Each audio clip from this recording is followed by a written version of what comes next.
तो भगवान विष्णु ने नरसिंह अवतार धारण किया, घर की दहलीज पर गोधुली बेला में अपने नाखूनों से हिरण्यकश्यप को 13वें महीने में चीर दिया था। इसलिए आज दिन तक गांव के अंदर कहते हैं कि अधिक मास क्यों आता है, कहते हैं पाप बढ़ गए।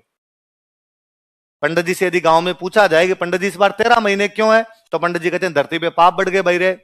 और धरती पे जब पाप बढ़ते हैं तब भगवान 1 महीना एक्स्ट्रा कर देते हैं। यकीनन पंडित जी सही बोल रहे होते हैं कि जिस साल अधिक मास बनाया गया था उस साल धरती पे पाप बढ़े हुए थे।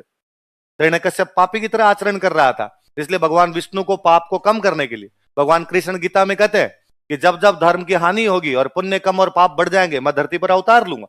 और उस साल भगवान विष्णु नरसिंह अवतार के रूप में जन्म ले रहे थे, वो हिरण्यकश्यप को मार रहे थे, और वो चोरी आज दिन तक है। अभी तक जब अधिक मास होता है अपने घरों में दान दिए जाते हैं। तो पंडित जी को कहा गया पाप को कम करने के लिए क्या करें, तो पंडित जी ने कहा दान दो। तो पंडित जी को कहा किसको दान दे, तो पंडित जी ने कहा सबसे सुयोग्यतम बंदा तो मैं हूं, मुझे दान